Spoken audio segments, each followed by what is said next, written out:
Welcome, and I'm really glad you're here. Get comfortable wherever you're listening and let your body settle. If you'd like, leave a comment saying where you're listening from and what time it is for you right now. People listening later often like seeing those little check-ins from around the world.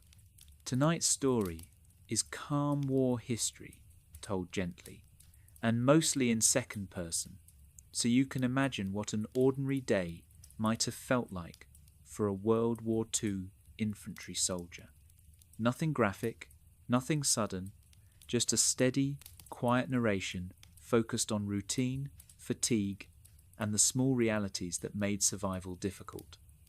If you drift off while listening, that's perfectly fine. The story will keep moving softly in the background. You arrive near the front without a clear moment that announces it. There isn't a sign that says you've crossed into a different world, and there isn't a dramatic shift like you might expect from movies. It's more subtle than that. The road changes first, from something firm into something churned up and uneven, and you start to feel it through your boots. The air has a damp heaviness to it, and along with the smell of wet soil, there's an old smoke smell that seems to have soaked into everything. Even if you can't see anything burning, the place still carries the memory of it. Your pack is pressing into your shoulders and hips, and you become more aware of the weight with every step. You've carried it before, but right now the weight feels like it's part of you, like you can't separate your body from what you're carrying. A rifle is always close, not like a tool you put down, but like a thing that follows you. Your helmet sits on your head and never quite feels comfortable, even when it fits properly. Around you, men move quietly, not because they're trying to be dramatic, but because quiet is normal here. It's a way of conserving energy, and it's also a way of not drawing attention. When someone speaks, it's often short, practical, and low. You're shown where to stand, where to keep your gear, where to walk and where not to. It's the kind of instruction that sounds simple until you realize how many small rules exist in a place like this. Don't silhouette yourself against the skyline. Don't wander alone. Don't assume a quiet moment means you're safe. Even without anyone explaining it fully, you begin to sense that a lot of survival here comes down to habits, and habits are learned quickly because there's pressure to learn them. Time starts to stretch. You might check a watch, but the exact time matters less than you thought it would. Instead, what matters is when you're told to do something and how long you're expected to wait. Waiting becomes a real thing, like a task you have to perform. Your mind wants something to happen, just so the day feels like it's moving.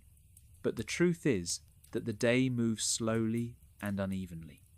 A lot of the hours near the front are filled with nothing that would look like history later on.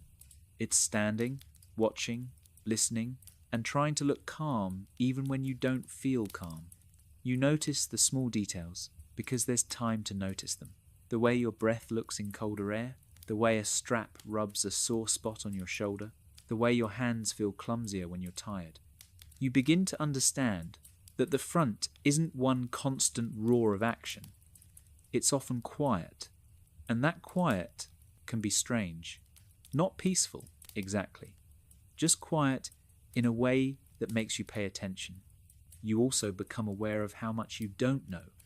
Where exactly are you? How close is the enemy? What's supposed to happen next? The uncertainty isn't always frightening in a loud way. It's more like a low, steady pressure. It sits behind your thoughts while you do the simple things, adjusting your pack, shifting your stance, taking a drink of water if you have it. You realize that this day, and probably many days like it, will be less about moments of excitement and more about enduring a constant demand on your body and attention. And even though you've only just arrived, you can already feel that you're being asked to carry more than just equipment. You're carrying alertness, patience, discomfort, and the effort of staying steady through long stretches of unknown time. Once you've been in place for a bit, you start to notice that war has a routine, and the routine is what fills most of your day. It's not glamorous, and it isn't exciting.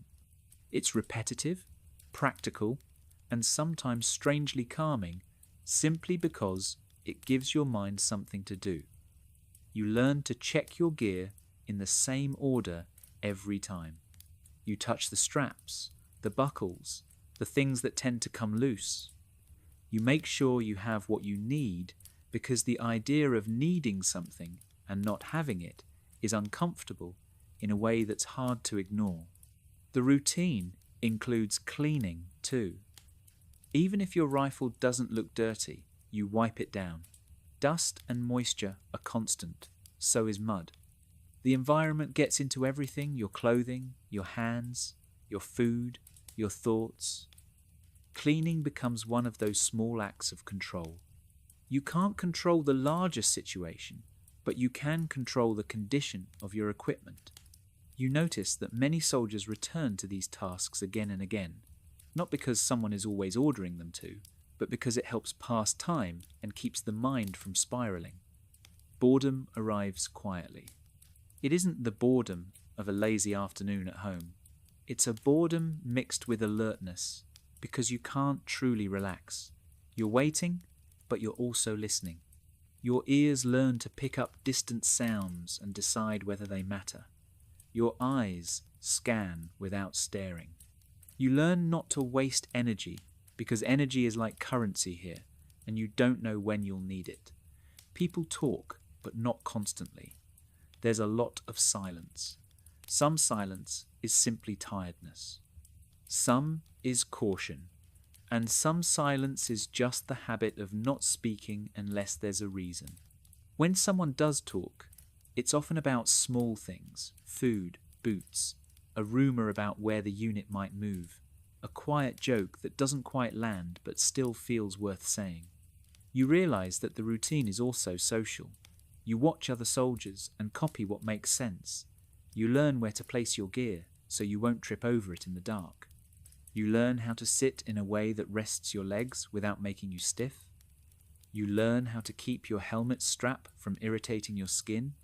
And you learn how to adjust your pack so it doesn't rub the same sore spot raw.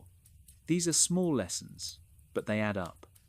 You start to understand that an infantry day isn't just combat. A lot of it is maintenance, maintaining your body, your equipment, and your focus. Hunger comes and goes, but meals don't always come when you want them. So you learn to eat when you can, and not to dwell on it too much. Water matters too. If you have water, you sip it and try to make it last. You're careful because dehydration makes everything worse. Fatigue, headaches, irritability, and that dull feeling of being unable to think clearly. You also realize the day has its own kind of mental strain. It's not just fear of danger.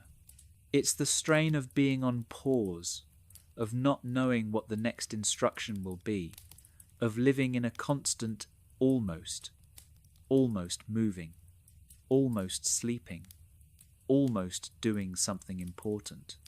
The mind doesn't like almost for long periods. It wants an ending, a clean boundary, but the day doesn't give you that. Instead, it gives you a loop: check, wait, listen, adjust, clean, wait again. At first, you might resist it. You might find yourself thinking, this can't be it. But soon you learn that this is exactly it. This is the shape of most days. And what makes it hard isn't that it's dramatic. It's that it's demanding in a quiet way. You're asked to stay ready while doing very little. You're asked to conserve energy while never fully resting. You're asked to be patient, even though patience doesn't make time pass faster. The routine becomes your structure, and structure becomes a kind of survival tool. Without it, the hours would feel endless. With it, the day becomes something you can move through, one small task at a time. As the day continues, the most constant thing is the weight. Weight on your shoulders, weight on your back, weight in your arms, and a kind of weight in your mind that comes from staying alert for so long. Your equipment is always there. The rifle is never truly set aside. Even when it leans against something, it remains close enough that you could reach it without thinking. Your helmet stays on because taking it off feels like breaking a rule, even if no one says anything. Your pack digs in, and the pressure points slowly become more noticeable. At first, it's just a strap that feels too tight, or a buckle that sits wrong. But over hours, those small discomforts become persistent, like background noise that you can't turn off. You shift your shoulders, you loosen something a little, you tighten it again, you try to distribute the weight so it doesn't punish the same muscles all day. And still, you feel it. Standing becomes tiring, sitting down helps, but sitting too long makes you stiff. Your legs ache in a slow way, and your feet feel hotter inside your boots than you'd like. Sometimes the boots are damp, and that dampness never fully leaves. Even if the weather is dry, the ground holds moisture, and your socks can't always be changed as often as you'd want. These small details matter because they affect how you move, and movement is everything. You learn that physical comfort is not a priority here. It's nice when you can get it, but you don't count on it. You start to notice how soldiers conserve energy without making a show of it. They don't fidget much. They don't pace without a reason. They sit in positions that keep them ready to stand quickly. They avoid unnecessary motion because unnecessary motion becomes exhaustion later. The fatigue you feel is not like a workout fatigue that ends with rest and a meal. It's a fatigue that accumulates. It adds itself to yesterday's fatigue and becomes part of your normal state. You might stretch your back and feel it tug, not sharply, but in a dull way that tells you your body is carrying more than it's used to. Your shoulders feel rounded. Your neck feels tense from holding your head in a certain posture under the helmet. Even your hands feel tired because gripping and adjusting and holding becomes constant. You may not notice it at first, but eventually you realize that your body is always preparing for something. Even when you're still, you're not truly at rest. You're listening, you're watching. You're aware of where your unit is and where cover might be if you need it. That awareness costs energy. It costs mental energy, which then becomes physical energy. If your mind is tense, your body stays tense. You might try to loosen your jaw, relax your shoulders, take a slow breath. But even breathing feels different when you're trying to stay quiet and steady. The day's weight also shows up in small choices. When you have a chance to move a few steps, you think about whether it's worth it. When you consider taking off your pack, you think about how long you'll be stopped and whether it's worth the effort to put it back on. That's part of what makes the day so draining. It turns simple things into calculations. You also realize that you're carrying the weight of uncertainty. You don't know when you'll be told to move, or where you'll be moved to, or what you'll be asked to do later. The mind wants a schedule, and the day doesn't provide one. So you carry your gear, and you carry your attention, and you carry the quiet understanding that you might have to act quickly at some point, even though the hours have been slow. The difficulty isn't only the possibility of danger, it's the constant preparation for it. By the end of this stretch of the day, you might feel like you've done very little, yet your body feels like you've done too much. That contrast is one of the most exhausting parts. You've been mostly waiting, mostly standing, mostly doing routine tasks, and still you feel worn down. That's how an infantry day can break you. Not with one dramatic moment, but with the steady, unglamorous demand of carrying weight for hours while staying ready for whatever comes next.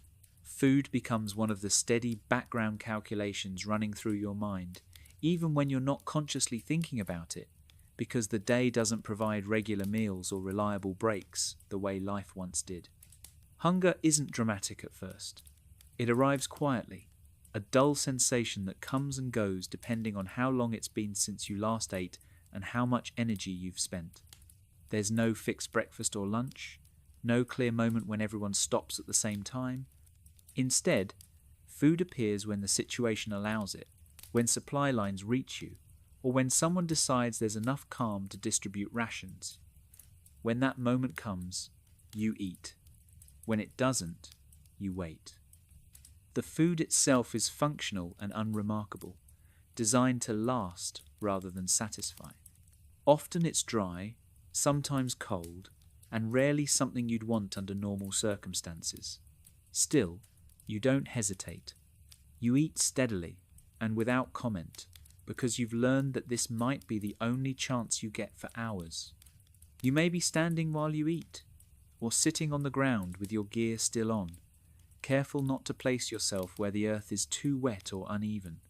Eating becomes another task, something to be completed efficiently rather than enjoyed. You don't linger, and you don't waste time talking. Hunger has a strange way of sharpening your awareness at first. Your senses feel slightly heightened, your thoughts more focused. But if it goes on too long, that sharpness dulls into fatigue. Your pack feels heavier when you haven't eaten enough. Your patience thins, and small inconveniences feel larger than they should. Even standing still takes more effort. Water becomes just as important, if not more so. You learn quickly to treat it as a limited resource. You sip rather than drink deeply, trying to make it last without knowing when you'll be able to refill. Running out of water doesn't happen suddenly. It creeps up on you, bringing headaches, dry mouth, and a foggy feeling that makes it harder to think clearly. When you do have water, you're more aware of how your body responds to it. A small drink can ease tension and make the next stretch of the day feel manageable again. Food and water don't fix the larger difficulties of the day, but they keep you functioning. You start to notice how much morale is tied to these simple necessities, even if no one says it out loud. A small meal can lift spirits briefly. Without it, the hours feel longer and heavier. You may find your thoughts drifting to meals, from home, to food that was warm and ordinary at the time, but now feels distant and almost unreal. Those thoughts don't make the ration taste better, but they remind you of a life where eating wasn't something you had to plan carefully. Here, eating is about opportunity and timing. You learn to accept what's available without expecting more. That adjustment takes effort. Hunger doesn't excuse you from your responsibilities, and the day doesn't slow down to accommodate it. You eat when you can, drink when you're able, and carry the quiet awareness that these small decisions affect how well you'll endure everything else that comes after. The weather becomes one of the most persistent influences on your day, because you live in it without real protection. There's no reliable shelter, no place where you can fully escape what the sky brings. Rain soaks into your clothing and boots, and even when it stops, the dampness remains. Wet fabric clings to your skin, making movement feel heavier and more uncomfortable. Your boots feel tighter, your socks stay cold, and your feet never quite dry out. Cold behaves in a quiet, draining way. It doesn't always arrive with sharp pain. Sometimes it's a steady chill that settles into your muscles and joints, making everything feel stiff and slow. Your fingers feel clumsier, and simple tasks take more effort than they should. You notice how much harder it is to maintain focus when your body is trying to stay warm. Heat brings its own challenges. Under the weight of your gear, warmth builds gradually. Sweat collects under your clothing, and your uniform sticks to your skin. You drink more water when you can, but water isn't unlimited. The sun wears you down slowly, sapping your energy and making the hours feel longer than they are. Exposure isn't just uncomfortable, it's dangerous in subtle ways. Staying wet for too long leads to sickness. Staying cold drains strength and awareness. Staying overheated dulls judgment and reaction time. None of these effects happen all at once. They build gradually, making it hard to notice when discomfort has crossed into something more serious. You do what you can to manage it. You adjust layers if you have them. You turn your body away from the wind. You seek shade when it's available, or lean into sunlight when the cold settles too deeply. These are small decisions, but they matter. Even so, your control is limited. The weather doesn't negotiate. It continues regardless of how tired you are or how well prepared you feel. Over time, you realize that exposure adds an invisible weight to the day. You're not just carrying equipment and staying alert. You're also constantly regulating your body, making small adjustments to stay functional. That effort costs energy, both physical and mental. By the end of the day, you may not remember a single moment when the weather felt overwhelming, but you feel its effect all the same. It leaves you drained in a way that's difficult to explain, contributing quietly to the exhaustion that makes surviving even one day more difficult than you expected. Standing watch seems simple at first, but it quickly becomes one of the most mentally demanding parts of the day. When you take your position, you settle into stillness, aware that movement should be minimal and deliberate. Your job is to observe and listen, to notice anything that doesn't belong. Darkness changes how the world feels. Shapes lose their clarity, and your eyes strain to make sense of shadows. Sounds carry differently at night.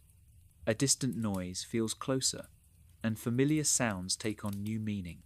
Wind moving through grass, a branch shifting, the faint movement of something unseen, all of it demands attention. You learn that standing watch isn't about fear in the dramatic sense. It's about sustained alertness. You scan the same areas repeatedly, not because you expect something to change suddenly, but because vigilance itself is the task.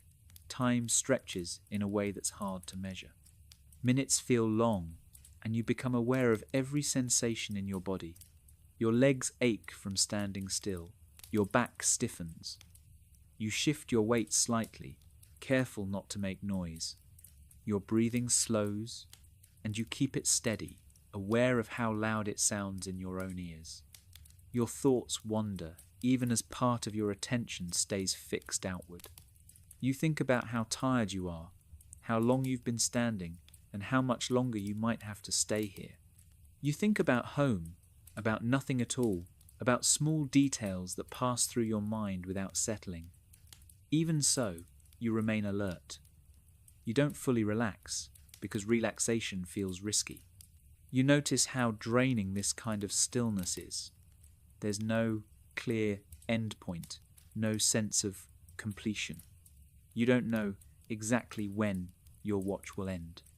You only know that when it does, someone else will take your place and the cycle will continue. Standing watch teaches you that quiet can be exhausting. It asks you to stay focused without stimulation, to remain ready without action. By the time your watch ends, you're not just physically tired, you're mentally worn down by the effort of constant awareness. This kind of fatigue settles in quietly, adding itself to everything else you've already carried through the day. When you finally have the chance to rest, sleep doesn't arrive the way it once did. You lie down fully clothed because changing feels unnecessary and because you don't know how quickly you might need to get up again. The ground beneath you is hard and uneven. You shift position slowly, trying to find a place that doesn't press too sharply against your back or hips. Sleep comes in fragments, short stretches of unconsciousness followed by waking, listening, and adjusting. You're never fully relaxed. Part of your mind stays alert even when your eyes are closed. Sounds wake you more easily than they used to. A distant noise, a nearby movement, Even a change in temperature can pull you back to awareness. This kind of sleep doesn't restore you.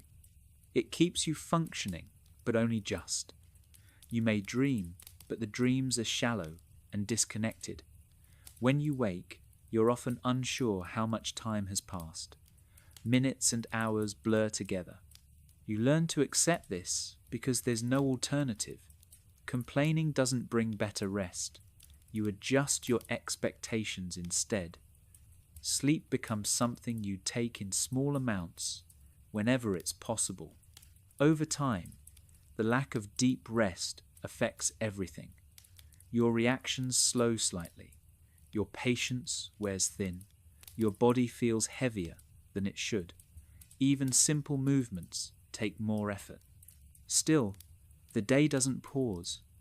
When it's time to get up, you get up. You gather your gear, adjust your pack, and move on. Sleep, like food and comfort, becomes another limited resource that must be managed carefully. Learning to function without true rest is one of the quiet ways the day breaks you down, not all at once, but gradually, through repeated nights that never quite allow you to recover. Even during moments that feel quiet, there is almost always some level of sound around you, and over time, that constant noise becomes one of the most draining parts of the day.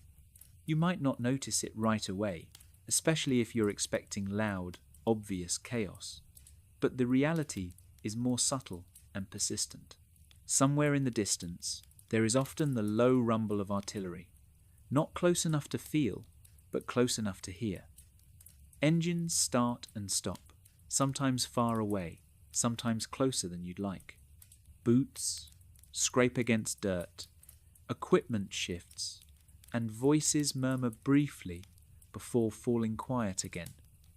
At first, these sounds demand your attention.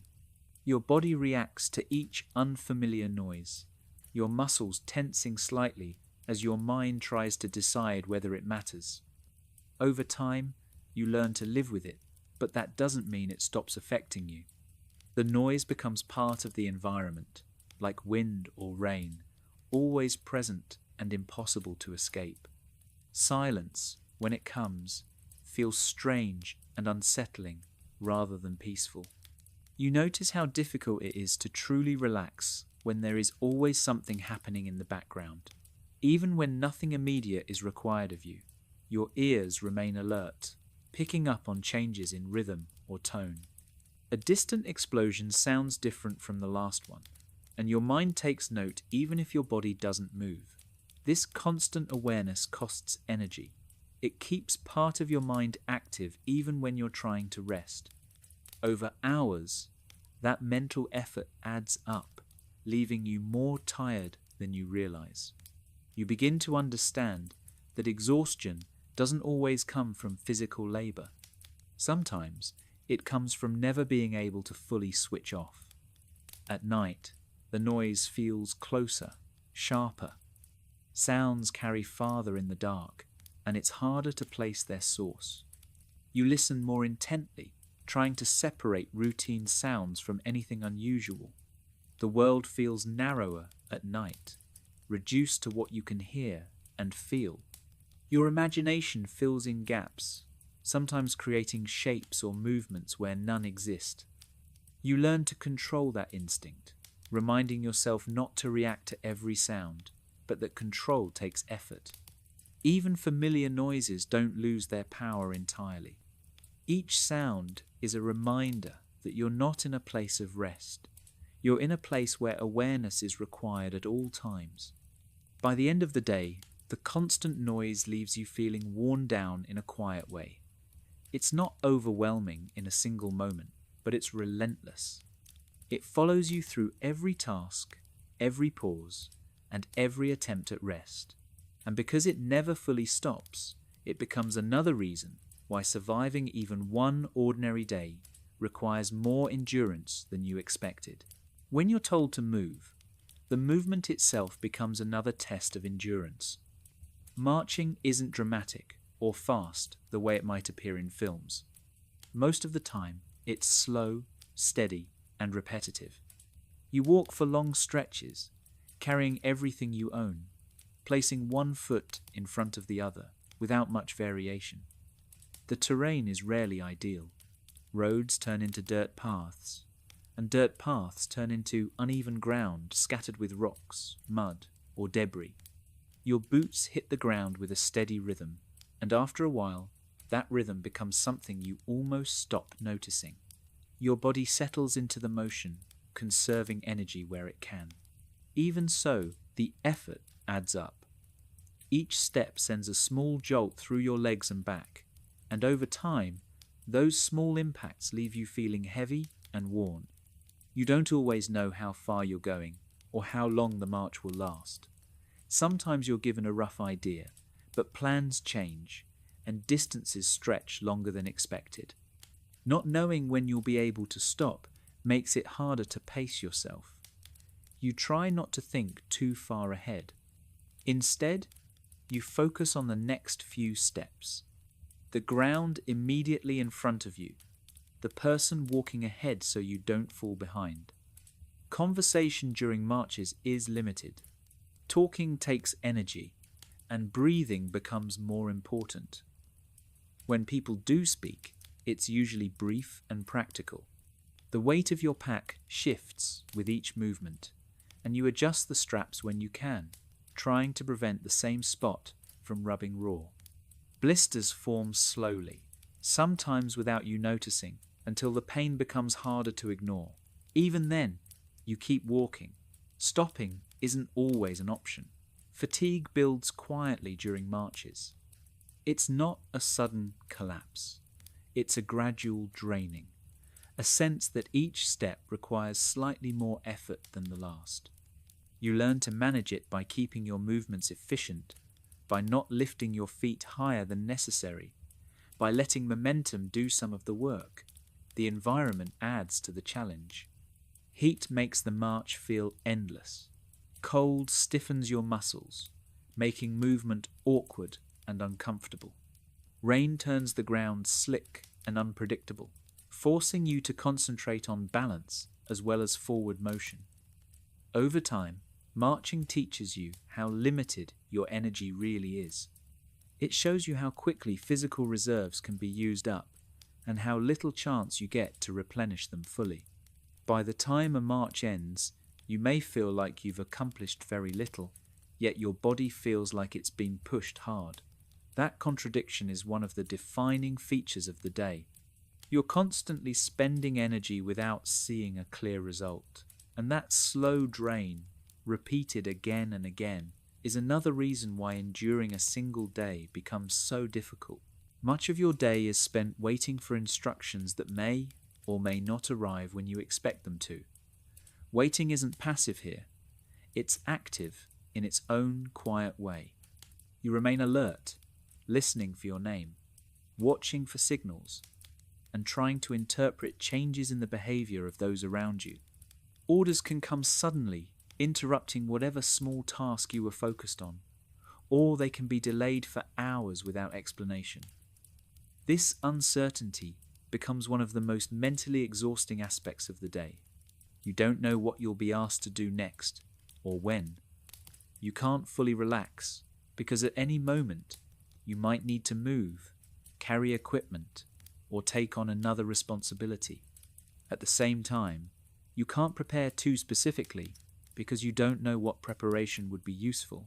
This leaves you in a constant state of readiness without direction. Your thoughts circle around possibilities, most of which never happen. You imagine different scenarios, then remind yourself not to dwell on them. Still, the mind keeps returning to the unknown. You notice how difficult it is to stay calm when there's no clear timeline. Back home, waiting usually has an endpoint. Here, it often doesn't. You might wait through an entire stretch of daylight only to be told nothing is happening today.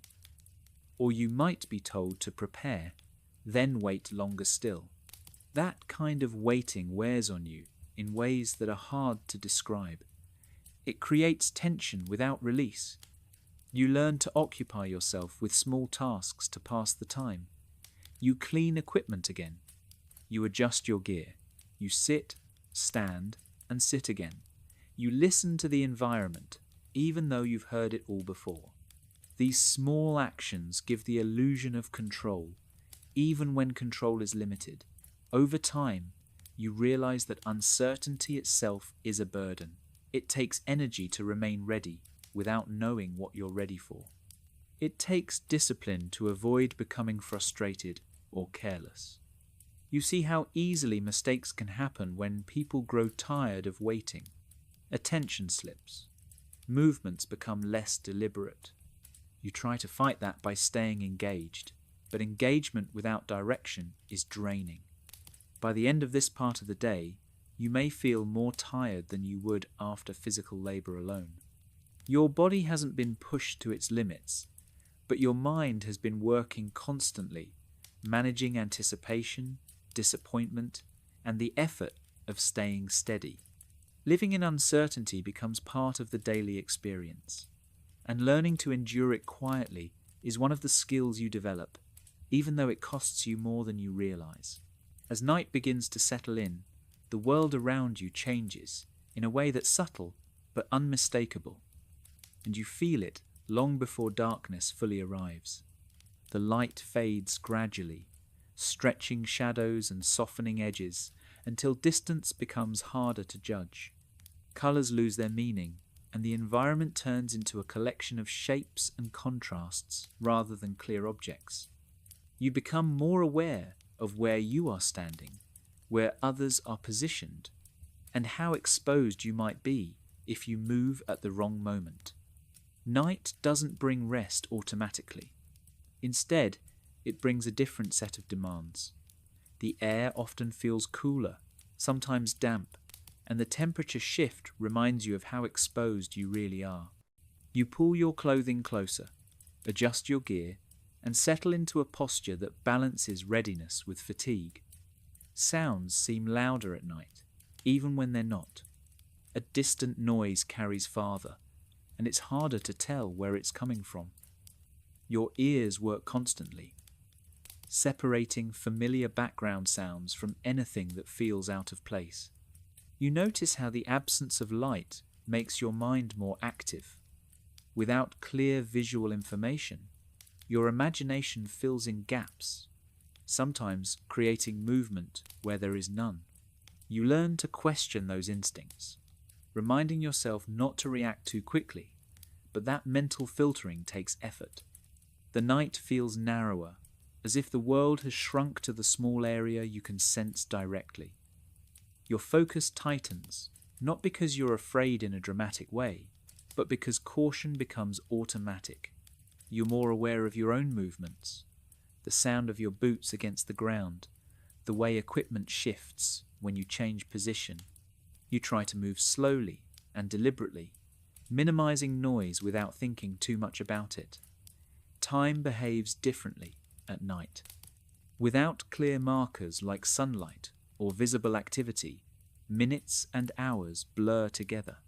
You might feel like you've been standing or sitting in the same place for an eternity, only to discover that very little time has passed. That distortion adds to the fatigue, making it harder to judge how much energy you have left.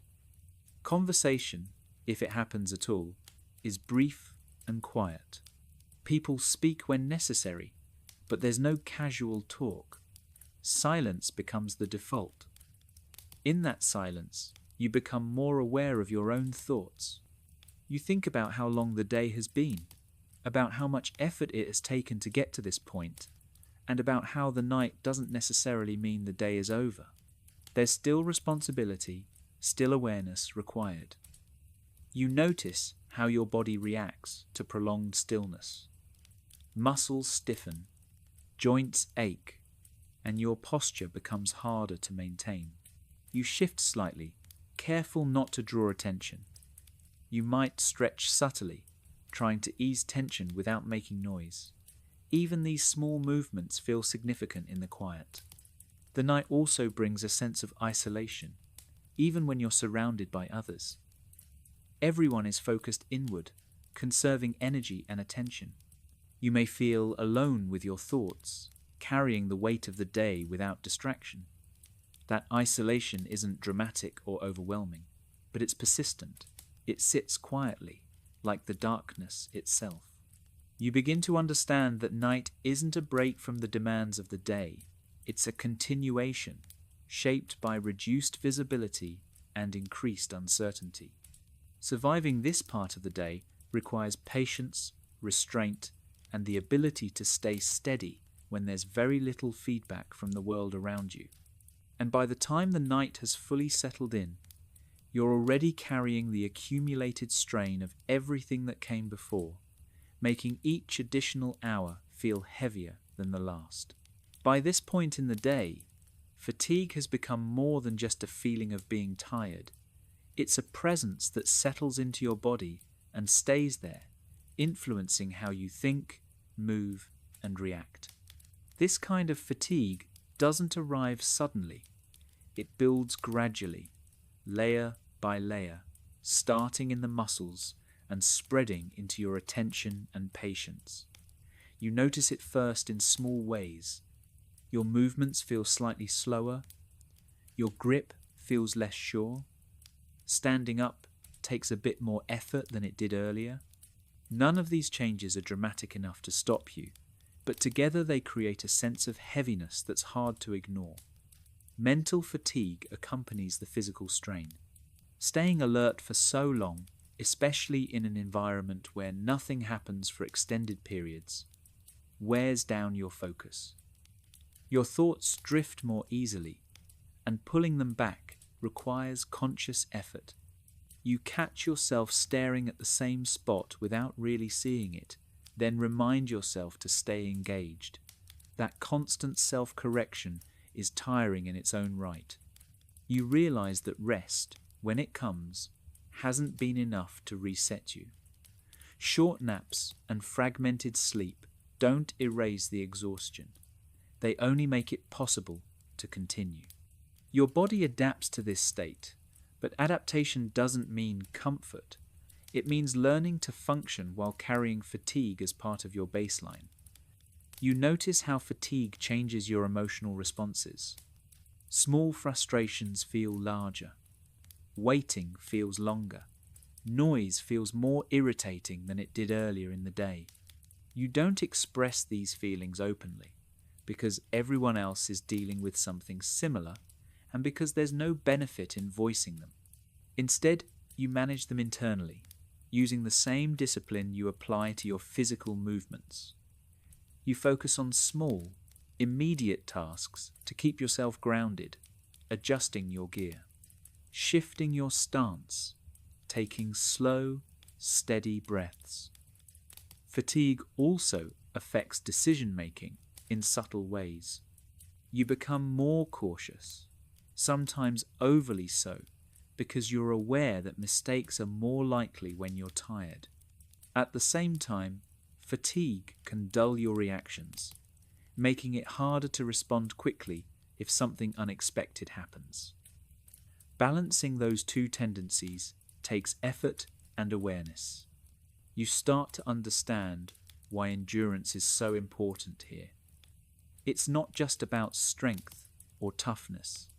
It's about the ability to keep functioning when your reserves are low, when every action feels like it costs more than it should. The day hasn't ended, but your energy has been spent carefully and repeatedly. There's no single moment when you can say you became exhausted. It happened gradually, almost quietly, as the hours passed. By the time you recognize how tired you are, it's already part of you. You carry that fatigue forward, knowing that the next day will likely add to it rather than erase it. This accumulation is one of the reasons surviving even a single day can be so difficult. It's not the presence of constant danger. It's the relentless demand to remain functional without adequate recovery. And as the night deepens, you feel the full weight of that demand, understanding that endurance here isn't measured in moments of action, but in the ability to keep going when rest never fully comes. As the day stretches on, you find yourself returning again and again, to small acts of maintenance. Not because anyone is constantly ordering you to do so, but because these acts provide structure and a sense of control in an environment where very little feels controllable. You check your gear even when you know it hasn't changed, running your hands over straps, buckles, and fabric, making sure nothing has loosened or shifted. This repetition becomes comforting in a strange way. It gives your hands something familiar to do, something predictable. Cleaning your rifle is part of this routine, even if it doesn't look especially dirty. Dust, moisture, and grime have a way of settling into everything, and you know that neglecting small details can cause bigger problems later. You wipe surfaces carefully, not rushing, because rushing leads to mistakes. The motion becomes almost meditative, a steady sequence you've performed many times before. While you work, your mind drifts, but not too far. You stay anchored to the task, aware of your surroundings, while focusing on the simple, deliberate movements of your hands. This quiet work also extends to yourself.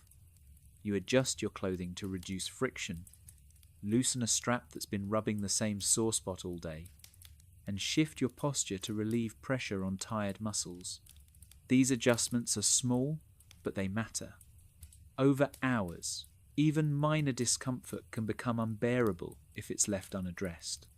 You learn to listen to your body in a practical way, not indulgent, but attentive enough to prevent problems from getting worse. There's a balance to maintain. You don't want to obsess over discomfort, but you also can't ignore it completely. Blisters, soreness, and fatigue don't disappear if you pretend they aren't there. They require management, just like your equipment. You notice that many of the soldiers around you engage in the same quiet rituals. Someone checks their boots again, even though they checked them an hour ago. Someone else retightens a strap that hasn't visibly changed. These actions aren't about perfection. They're about readiness. They're about creating the feeling that you're prepared, even when preparation feels abstract. Maintaining your gear and your body also helps pass the time. Waiting without doing anything feels heavier than waiting while occupied. These small tasks give shape to otherwise empty hours. They make the day feel segmented rather than endless. You realize that this kind of maintenance is one of the ways soldiers cope with uncertainty. When you can't predict what will happen next, you focus on what you can control right now. The condition of your gear, the way your boots fit, the position of your pack. These details don't guarantee safety, but they improve your chances of functioning when something does happen. Over time, you begin to understand that surviving here isn't just about reacting to events. It's about staying in a condition where reaction is possible at all. The quiet work of maintenance doesn't appear in stories about war, but it fills a large portion of the day. And by the time you finish one round of checking and adjusting, you often find yourself starting again, because the day isn't over yet, and there's always something else that can be tended to, even if only to give your mind and hands something steady to hold on to. As the day wears on and activity slows, your thoughts begin to wander more freely, and it's often then that home enters your mind. These thoughts aren't always triggered by anything specific. Sometimes they arrive during a quiet moment while you're sitting still or performing a routine task. Other times they come when you're tired enough that your focus slips and your mind reaches for something familiar. Home feels distant in a way that's hard to measure. It's not just the physical distance. It's the difference in rhythm, in expectations, in how time feels. You think about ordinary things that once seemed unremarkable, a familiar room, a regular meal, a day that followed a predictable pattern. These memories don't necessarily make you sad in an overwhelming way. Instead, they create a quiet contrast between what life was and what it is now. You notice how those memories feel softer than the environment around you. They're warmer, slower, and less demanding. Thinking about home can be comforting, but it can also make the present moment feel heavier by comparison. You learn to manage these thoughts carefully. Letting them linger too long can make it harder to stay focused on where you are. At the same time, pushing them away completely feels unnatural. Home represents a part of yourself that still exists, even here. You notice that different people handle these thoughts in different ways. Some talk about home openly, sharing small stories or details when the moment allows. Others keep those thoughts entirely to themselves, carrying them quietly. You don't always know which approach is easier. Thinking about home also highlights how different your sense of time has become. Days here feel long, but also strangely compressed. So much of the day is repetitive that individual moments blur together. In contrast, memories of home feel distinct, even when they're about routine activities. That contrast can be disorienting. You might find yourself wondering how much time has passed since you last experienced that kind of normalcy, and how much longer it will be before you do again. These thoughts often arrive without resolution. There's no clear answer, and you learn not to dwell on questions that can't be answered. Still, the mind asks them anyway. You may notice a sense of detachment forming, a way of creating emotional distance to protect yourself from the strain of constant uncertainty. That detachment helps you function, but it also makes the present feel slightly unreal at times, as if you're observing your own day from a distance. This mental state isn't dramatic or intense. It's subtle, gradual, and easy to overlook. Yet it shapes how you experience the day. You become more inward, more reserved, conserving not just physical energy, but emotional energy as well. Thinking about home becomes something you allow in small doses, enough to remind yourself of who you are beyond this place, but not so much that it overwhelms you. As the day continues, these thoughts fade back into the background, replaced by the immediate demands of where you are. Still, they leave an impression. They remind you that the day you're enduring is part of a larger separation, one that extends beyond physical fatigue. And carrying that awareness quietly, without letting it disrupt your ability to function, becomes another unspoken challenge of surviving even a single day. When the chance finally comes to lie down, it doesn't feel like relief so much as a change in posture, and even that change requires adjustment. You lower yourself carefully, keeping your gear close, aware of how stiff your body feels after hours of standing, walking, and waiting. The ground beneath you is uneven, harder than you expect, and often colder than the air itself. You shift slightly, then again, trying to find a position that doesn't press too sharply into your back or hips. Every spot seems to have its own problem. A rock under one shoulder, damp soil soaking through fabric, a strap pressing where it shouldn't. You learn quickly that comfort isn't something you can expect here. Instead, you aim for tolerable. You keep your boots on because taking them off feels like more effort than it's worth, and because you might need to move again with little warning. Your clothing stays on as well, layered awkwardly but familiarly. As you settle, your muscles resist at first, reluctant to relax after being held tense for so long. When they finally begin to loosen, the ache becomes more noticeable. It's not sharp pain, but a deep soreness that spreads slowly, reminding you of every mile walked and every hour spent standing still. You close your eyes, but your mind doesn't follow immediately. Sounds pull at your attention. A distant noise, movement nearby, the subtle shift of air. Even when nothing happens, you stay aware, listening in a half-conscious way. Sleep comes slowly, and when it arrives, it doesn't stay long. You drift off for a few minutes, then wake again, unsure what stirred you. Your body feels heavy, but your mind remains alert, caught between rest and readiness. Over time, you learn that this is what sleep looks like here. Not deep, restorative rest, but short, shallow stretches that take the edge off exhaustion without removing it. You stop expecting to wake up refreshed. Instead, you hope to wake up functional. The cold makes itself known as you lie still. It seeps into places that movement kept warm earlier. Your hands feel stiffer. Your feet feel numb inside your boots. You tuck yourself in as best you can, drawing your limbs closer, conserving heat. Even then, the cold lingers, patient and persistent. You notice how the ground seems to pull warmth away from you, and how difficult it is to stay comfortable without constant adjustment.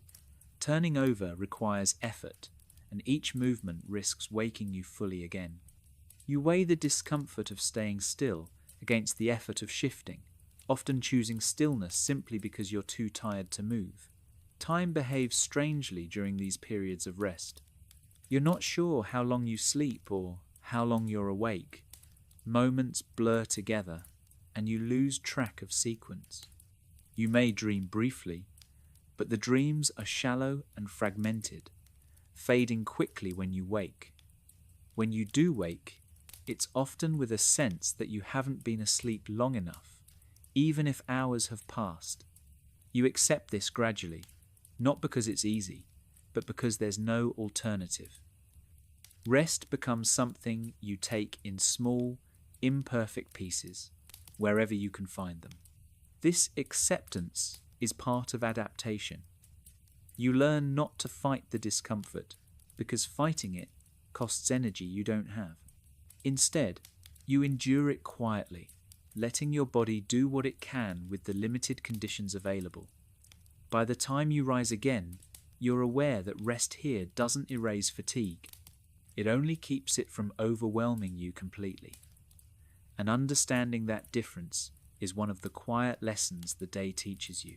When dawn approaches, it doesn't arrive with a clear signal. The light changes gradually, lifting the darkness just enough to alter the shapes around you. Colours return slowly, muted and pale at first, and you become aware of the world again in a more defined way. You wake not because you feel rested, but because it's time to wake. Your body resists at first. Muscles feel stiff, joints protest, and the weight of fatigue greets you immediately, as if it never left. Sitting up takes effort, standing takes more. You gather your gear with practiced movements, not because it's easy, but because it's familiar. Familiarity reduces the mental effort required, and that matters now more than ever. As the light grows, you notice the environment more clearly. The ground still looks unforgiving. The air feels cool, sometimes damp. You stretch slightly, careful not to strain muscles that already feel overworked. The stretch doesn't remove the soreness, but it helps you feel connected to your body again. Hunger may already be present, or it may arrive later, but either way, you know food will come when it comes, not when you want it. You adjust your pack, tighten straps, and settle the weight onto your shoulders once more. The weight feels heavier in the morning, not because it has changed, but because you're carrying yesterday with you. Fatigue doesn't reset overnight. It carries over, adding itself to whatever demands today will bring. You become aware of how cumulative this process is. Each day builds on the last, stacking exhaustion in small increments that are easy to underestimate until they become impossible to ignore. Mentally, you feel slower than you did at the start of the previous day. Thoughts take longer to organize. Decisions require more effort. You counter this by relying on routine. You follow the same steps, the same order, because routine reduces the chance of mistakes. Emotionally, you remain steady, not because you feel calm in a deep sense, but because steadiness is necessary. There's no space for dramatic reactions.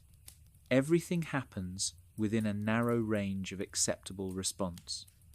As the day begins again, You realize that there's no clean boundary between days here. Yesterday hasn't ended so much as it has flowed into today. The discomfort, the fatigue, the uncertainty all continue, slightly altered but fundamentally the same. You don't dwell on how long this will last. Thinking too far ahead feels overwhelming. Instead, you focus on the immediate present, the next task, the next instruction, the next period of waiting.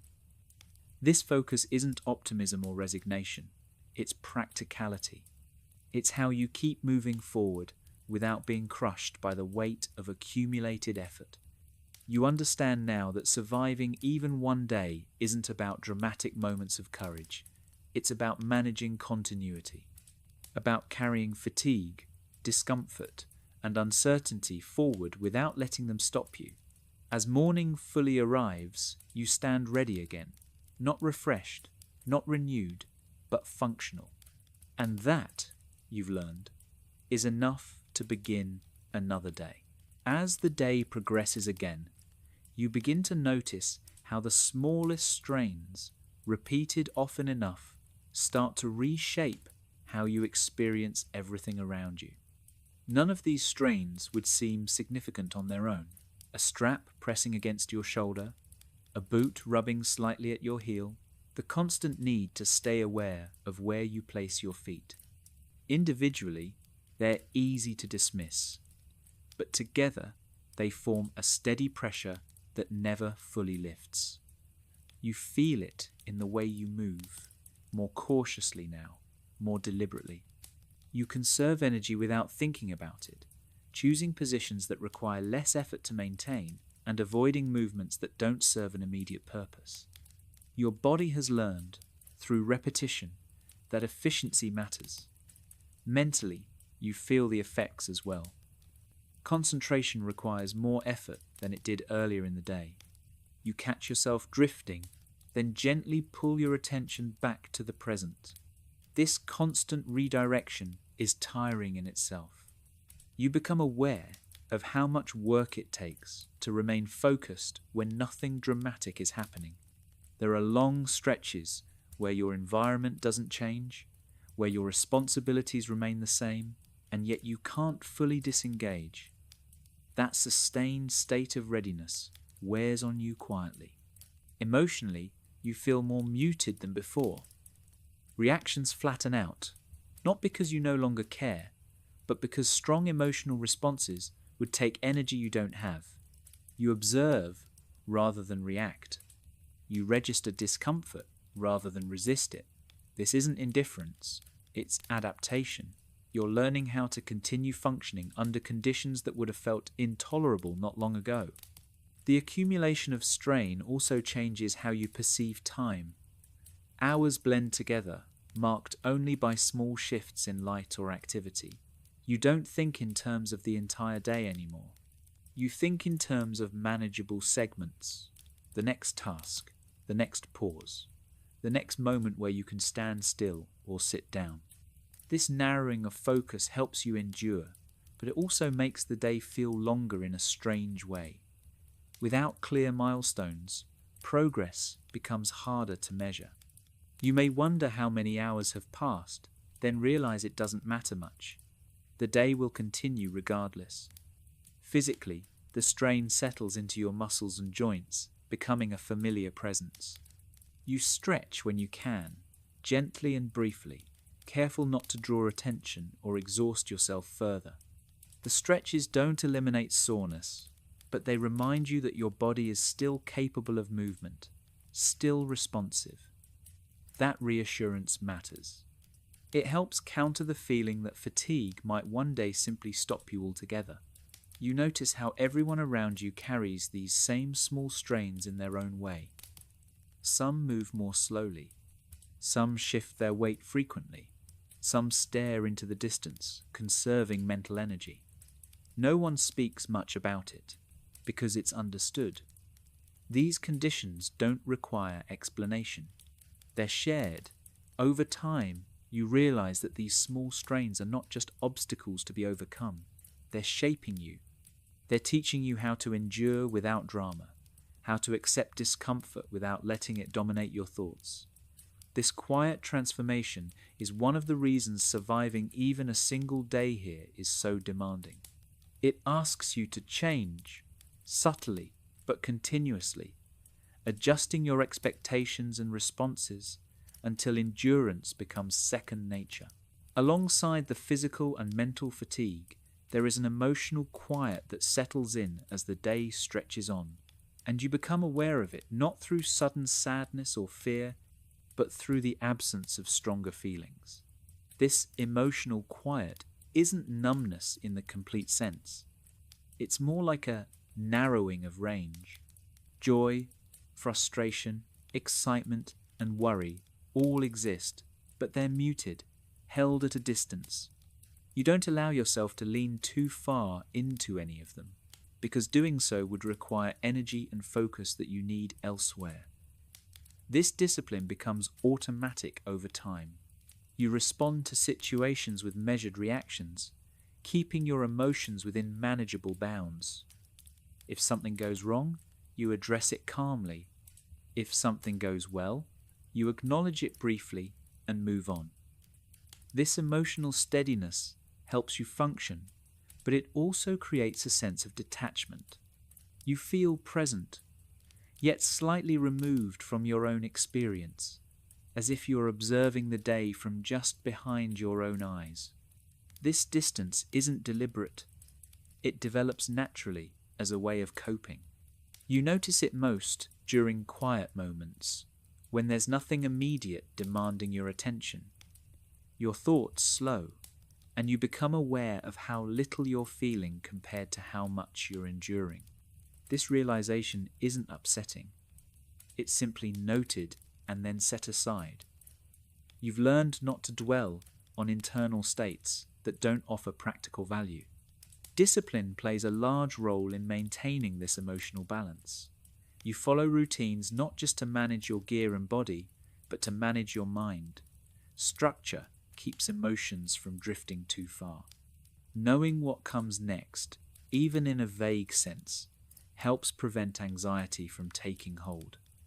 You focus on what you can control and you let go of what you can't.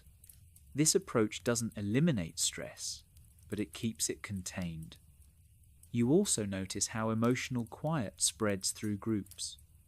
Conversations remain practical and restrained. Humor, when it appears, is understated. There's an unspoken agreement to keep things even, to avoid extremes. This shared restraint creates a sense of stability, even in uncertain circumstances. It helps everyone maintain a functional rhythm. Over time, you understand that this emotional quiet is not a weakness, it's a skill. It allows you to keep going without being overwhelmed by the cumulative weight of fatigue, uncertainty, and discomfort. Still, maintaining it requires effort. You must continually choose not to engage too deeply with thoughts that could pull you off balance. You must remain attentive to your surroundings while regulating your internal responses. By the end of the day, this discipline leaves you tired in a way that's difficult to articulate.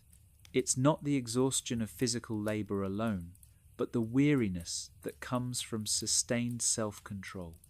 And as the hours continue to pass, you recognize that this emotional steadiness, this quiet endurance, is one of the most demanding aspects of surviving here, even when nothing dramatic happens at all. As the day moves into its later hours, you begin to sense that it is drawing toward an end, though there is no clear signal to mark that transition. There is no bell, no announcement, no moment when responsibility suddenly lifts. Instead, the pace subtly shifts. Activity slows in some areas while remaining steady in others. You become aware of how much energy you've already spent because your body reminds you constantly. Movements that felt manageable earlier now feel deliberate and heavy. Standing up requires a brief moment of preparation. Sitting down is done carefully, as if your body has learned that sudden motions cost more than they're worth. Mentally, you feel stretched thin, not in a panicked way, but in a steady, worn-down sense.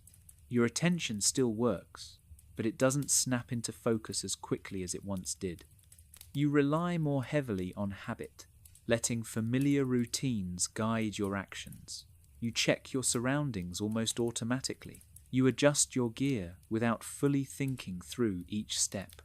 This reliance on habit is not laziness, it's efficiency. It allows you to continue functioning when conscious effort feels expensive. Time feels both slow and compressed. The hours drag, yet individual moments slip past without clear definition. You may struggle to recall what you did earlier in the day, not because it was insignificant, but because so much of it blended together. Waiting fills these hours, but it's a different kind of waiting now. It's quieter, heavier, marked by the knowledge that your reserves are low.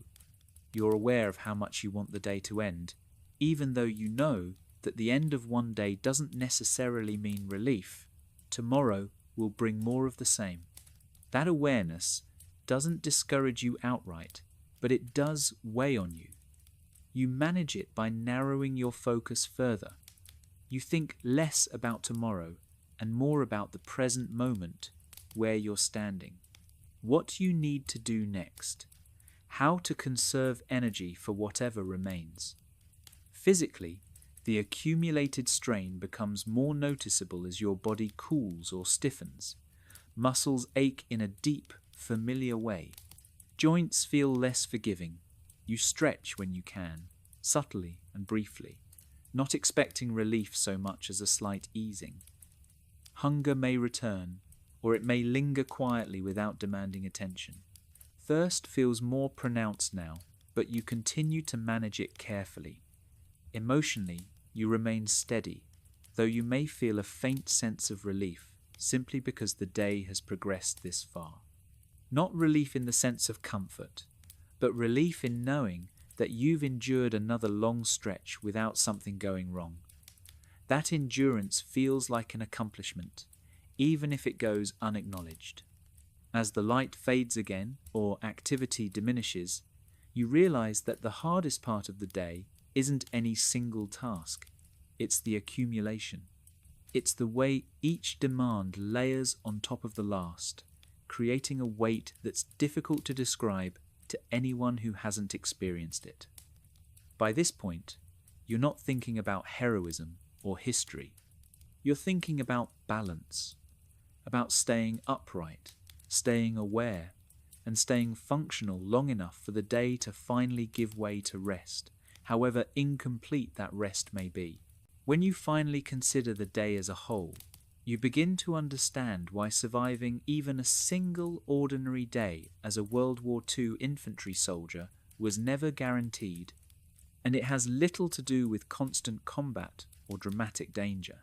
The difficulty lies in the sustained demands placed on you without adequate relief. From the moment you arrive near the front, you are asked to carry weight, remain alert, manage discomfort, and adapt continuously to changing conditions. None of these demands are extraordinary on their own. In fact, many of them might seem manageable if experienced briefly, but when they extend over hours and then over days, they become something else entirely. Your body is never fully at rest. Even when you lie down, you remain partly alert, responding to sounds, temperature changes, and the need to be ready. Sleep never fully restores you, it simply keeps you going. Your mind is rarely free from responsibility. Even during quiet moments, you're listening, watching, and regulating your reactions. That constant vigilance drains mental energy just as surely as physical labor drains muscle. Emotionally, you learn to stay within narrow boundaries, maintaining steadiness rather than expressing strong feelings. This discipline helps you function, but it also costs energy. Over time, all of these factors combine. Fatigue builds without release. Discomfort becomes constant rather than temporary. Uncertainty remains unresolved, offering no clear endpoint to aim for. You don't fail all at once. Instead, the risk lies in gradual depletion. A moment of inattention because you're too tired to stay focused. A small mistake because your body doesn't respond as quickly as it should. A lapse in judgment because exhaustion has dulled your ability to assess risk. These are the quiet ways a single day can overwhelm someone. You come to understand that survival here isn't defined by courage in a dramatic sense. It's defined by consistency, by the ability to perform basic tasks correctly, even when you're exhausted, by the ability to remain steady when conditions offer little comfort or clarity. As the day finally gives way to night again, you recognize that you've been carrying more than equipment. You've been carrying awareness, restraint, patience, and the effort of staying functional under continuous strain. That realization doesn't arrive with emotion or reflection. It simply settles in as a fact. This is what makes the experience so demanding. Not the moments people remember, but the hours no one sees. And it's in those hours that many people found their limits, learning firsthand that surviving a single day required far more endurance than they ever expected. As the day finally begins to give way to night again, there is no clear sense of completion, no moment where you can say the work is finished and allow yourself to fully rest. Instead, the responsibilities simply soften around the edges. Activity slows, but awareness does not disappear. You remain conscious of where you are, of who is nearby, and of what might still be required of you before the night is over. This lack of resolution becomes one of the defining features of the day. In most parts of life, effort leads to a conclusion. Work ends. Tasks are checked off. Here, effort simply transitions into a different form. You notice how difficult it is to relax when there is no firm boundary between doing and resting. Your body responds by staying slightly tense, even when you sit or lie down. Muscles don't fully release. Breathing remains measured. You listen even when you don't mean to. The environment encourages this state. The light fades again, shadows stretch, and details blur. The night feels familiar now, not comforting, but known. You've learned how to exist within it, how to move carefully, how to limit unnecessary motion. Conversation is minimal, not because people have nothing to say, but because speaking feels like an effort that doesn't offer much return. Silence becomes shared and understood. In this quiet, you become more aware of your internal state. Fatigue sits heavily in your body, no longer something you can ignore or push aside. You accept it as part of your condition, much like the weight of your gear or the texture of the ground beneath you. Emotionally, you feel steady but distant. The day has taken more than it has given, and there's no expectation that this imbalance will resolve itself. You don't dwell on that thought for long. Dwelling doesn't help. Instead, you focus on what's immediately in front of you, adjusting your position, keeping your gear close, staying aware without exhausting yourself further. This narrowing of focus helps you endure the final stretch of the day. You might feel a faint sense of relief simply because you've reached this point, because nothing catastrophic has happened, because you're still standing, still functioning. That relief is quiet and brief. It doesn't erase the strain, but it acknowledges survival in its simplest form. As the night deepens, you realize that the end of the day doesn't bring closure, it brings continuation. Tomorrow will arrive much like today did, without ceremony, asking you to begin again with whatever energy remains. Understanding this changes how you think about survival. It's not about getting through one dramatic moment. It's about accepting the absence of resolution and continuing anyway. And as you settle into the night once more, you carry that understanding with you, not as a reflection, but as a practical truth that shapes how you prepare for whatever comes next. When you look back over the full stretch of the day, what stands out most is not any single action or event, but the sustained effort required to remain functional from beginning to end.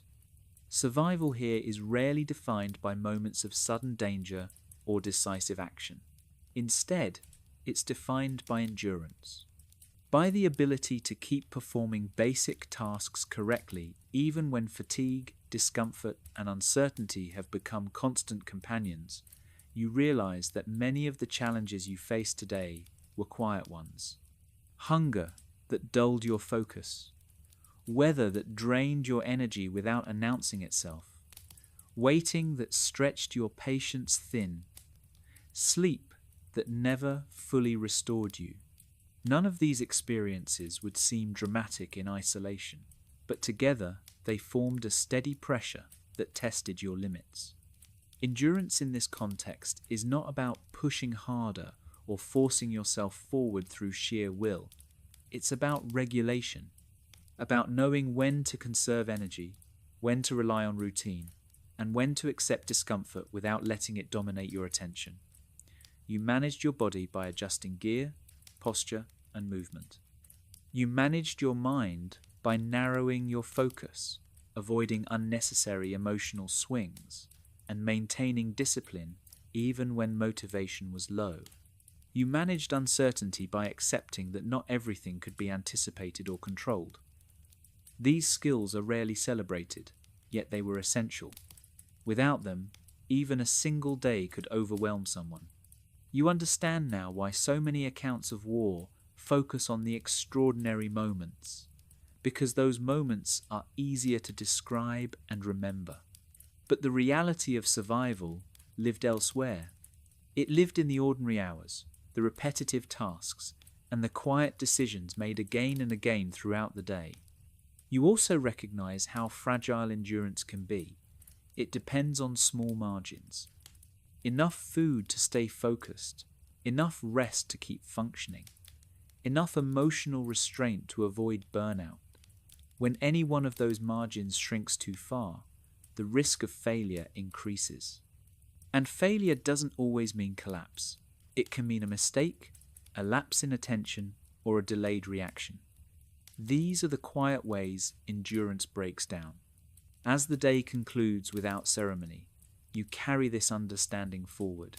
Survival here was never guaranteed, not because danger was constant, but because the demands were unrelenting. Endurance required constant maintenance, much like your gear and your body. It had to be protected, managed, and replenished whenever possible. By recognizing this, you gain a clearer picture of why a single day could push someone beyond their limits. It wasn't the intensity of any one moment. It was the cumulative weight of many small demands, carried without pause.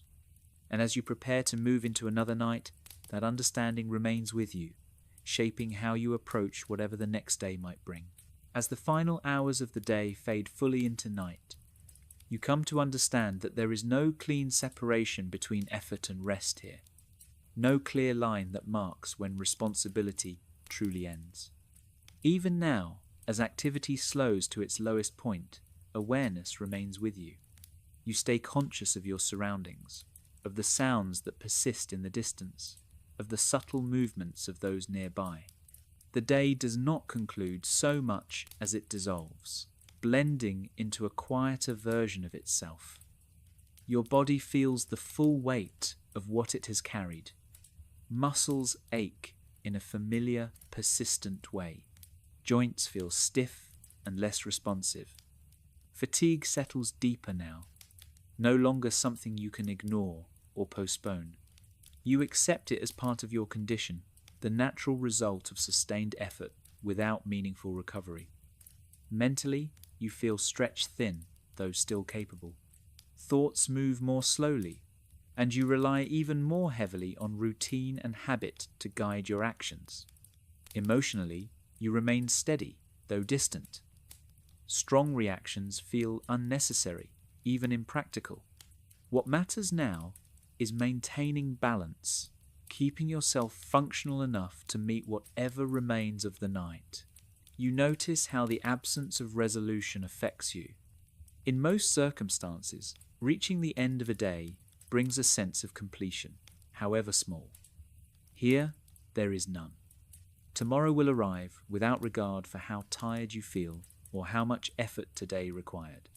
This realization is not dramatic or despairing.